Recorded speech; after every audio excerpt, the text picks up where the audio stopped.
Hey guys, welcome back to Canada Dreams. I'm here with one more video on TR to PR pathway, and I'm creating this video because IRCC has just released new guidelines on May 26th to offer more clarity on the eligibility criteria of these 6 new streams. And I'll go through this criteria and we can compare that how this can impact to your application. And I know that you might have some questions in your mind that if you have uploaded wrong document or if you are missing documents, then what are the next steps that you can take to correct those mistakes. So let's start.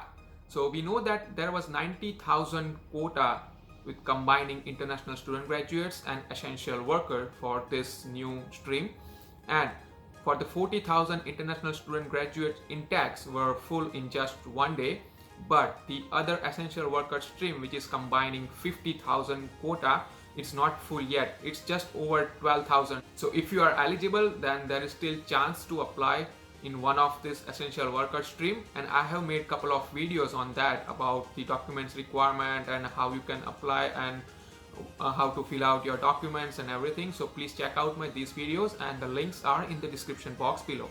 So let's start with the new guidelines.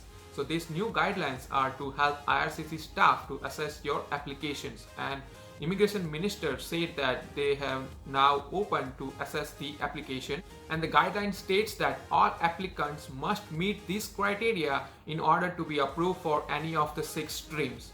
And these criteria are legal entry in Canada and a valid status of temporary permit.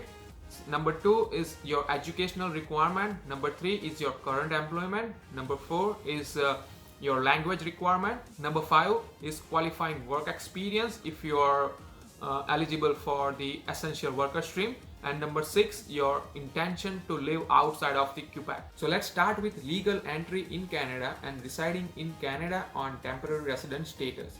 So IRCC notes that all applicants must be residing in Canada on temporary resident status and must be physically present in Canada at the time of application is submitted and the time of application is approved. So the temporary resident status means you can be on study permit or work permit, or if you have applied for your post-graduation work permit or work permit extension and you are on implied status, then also it's valid. Number 2, official language proficiency. So if you have applied for essential worker stream, then you need to get at least CLB4, and if you have applied for international student graduate stream, then you need to have at least CLB5. And if you have given for English language test, then it must be IELTS general training test or CELPIP. And if you have given French, then it must be TCF Canada or TEF Canada. After that, current work experience. So applicant must be working at the time of application, and the work must be paid inside Canada, must be legal.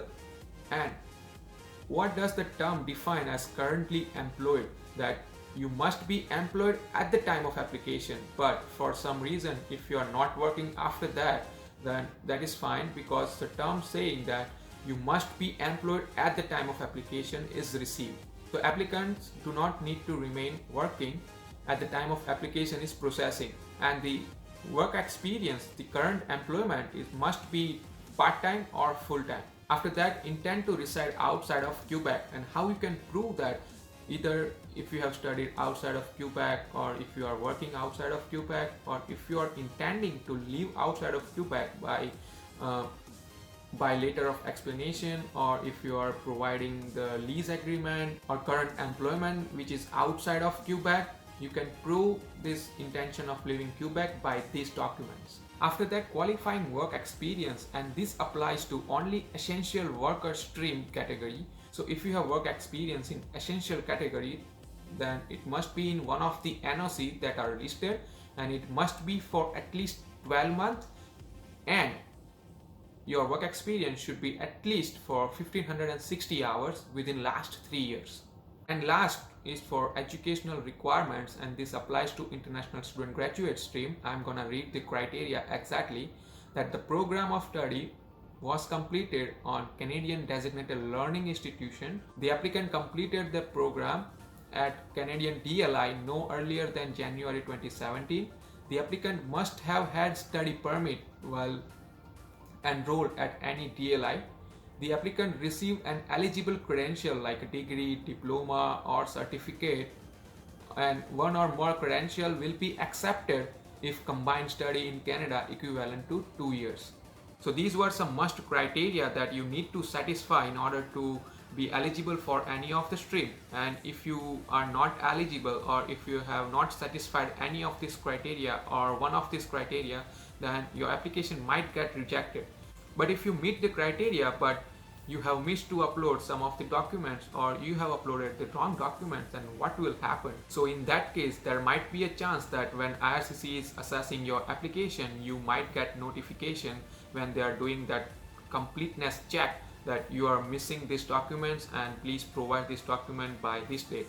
And the one thing you can do right now is to fill out the web form and inform IRCC that you are missing this one of the documents, and you can upload that document as the documents is with you right now, and wait till IRCC's response. And if you go to web form now, and if you click the permanent residency application, and the option for tier to PR pathway will not be shown in that list. So you can just select any of the express entry stream, or you can just select any of the permanent residency stream, and in the description you can mention that you have applied for tier to PR pathway and you are missing one of these documents, or if you have uploaded wrong document, you can mention that you have uploaded the wrong document and the correct document is with you. So there might be a chance that IRCC comes back to you and say, hey, you have to upload these documents. So once again, please go through these criteria and make sure that you have